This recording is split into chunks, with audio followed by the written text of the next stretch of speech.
भगवान विष्णु के प्रिय सेवक शेषनाग, जिन्होंने समा रखा है पृथ्वी का भार।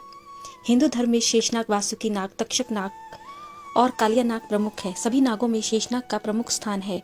कहा जाता है कि शेषनाग ने ही धरती का भार समा रखा है, अर्थात उठा रखा है।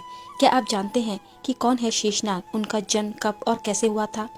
पौराणिक कथाओं के अनुसार दक्ष प्रजापति की कद्रु नाम की पुत्री थी। देवी कद्रु ने ऋषि कश्यप से 1000 पुत्रों का वरदान मांगा था, जिसके बाद 1000 अंडों की उत्पत्ति हुई। देवी कद्रु के सभी पुत्रों में सबसे पराक्रमी शेषनाग थे।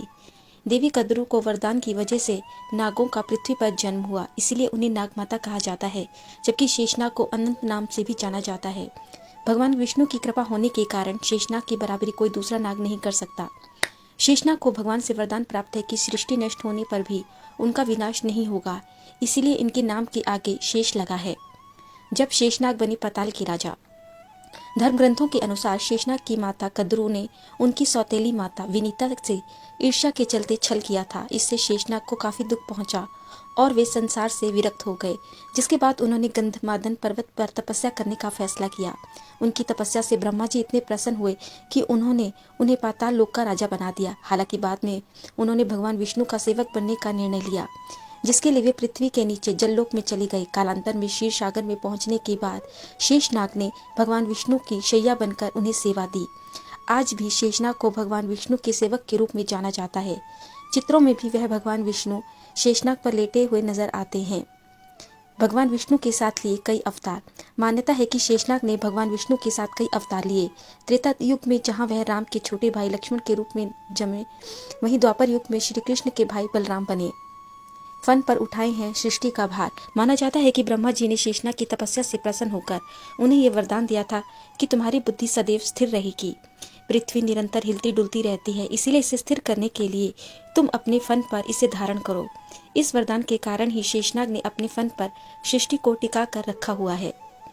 गरुड़ और शेषनाग का संबंध। दोनों ऋषि कश्यप के हैं पुत्र। हिंदू धर्म में प्राचीन काल से ही गरुड़ और नागों के बीच दुश्मनी की बात कही गई है।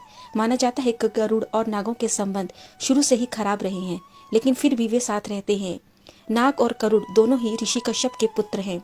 हिंदू धर्म के 1000 बलशाली नाग ऋषि कश्यप की पत्नी कद्रु के पुत्र हैं, जबकि वही विनीता ने पक्षी जाति गरुड़ की माता है। पौराणिक कथा के अनुसार नाग माता कुंद्रू ने गरुड़ माता विनीता से शर्त लगाई थी कि भगवान सूर्य के रथ में लगे घोड़ों का रंग सफेद है या काला। माता कद्रु का कहना था कि सूर्य के घोड़ों का रंग काला है, तो वहीं गरुड़ माता बनीता का कहना था कि घोड़े सफेद रंग के हैं। हालांकि माता बनीता की बात सच थी, लेकिन हार के आभास से ही माता कुंद्रू ने अपने पुत्रों के साथ मिलकर गरुड़ माता बनीता के साथ छल किया और शर्त जीत ली, और उन्होंने बनीता और उनके पुत्र गरुड़ को अपना दास बना लिया। हालांकि बाद में उनके पति ऋषि कश्यप के सामने सच लाने पर माता बनीता और गरुड़ को दासत्व से मुक्ति मिल गई। संबंधों में भाई और एक ही पिता की संतान होने के कारण गरुड़ और नाग की शत्रुता के बाद भी दोनों साथ ही रहते हैं, क्योंकि धर्म ग्रंथों में भी इस बात का उल्लेख मिलता है कि जहाँ एक और गरुड़ भगवान विष्णु का वाहन है, तो वहीं शेषनाग भगवान विष्णु की शैया है। इस कारण भी गरुड़ और नाग खास तौर पर भगवान विष्णु के सेवक हैं। शेषनाग आज भी विराजे हैं इस झील में। अमरनाथ यात्रा के रास्ते में ऐसी कई जगह आती हैं जो धार्मिक और ऐतिहासिक रूप से महत्वपूर्ण हैं। इसी रास्ते में आगे चलकर एक झील पड़ती है, जिसे शेषनाग झील के नाम से जाना जाता है। यह झील जम्मू कश्मीर के पहलगाम के पास है।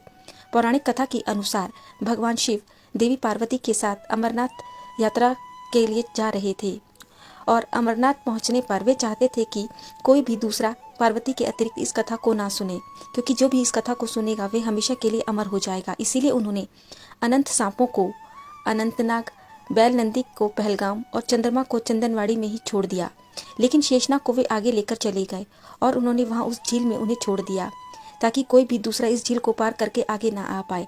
यही वजह है कि इस झील का नाम शेषनाग पड़ गया। स्थानीय लोगों के अनुसार शेषनाग यहाँ निवास करते हैं।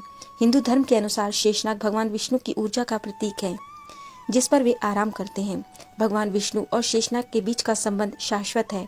भगवान विष्णु के प्रत्येक अवतार में बुरी शक्तियों का नाश करने के लिए शेषनाग भगवान विष्णु के साथ जुड़े हुए हैं, और उन्होंने विश्व को पाप से बचाया है।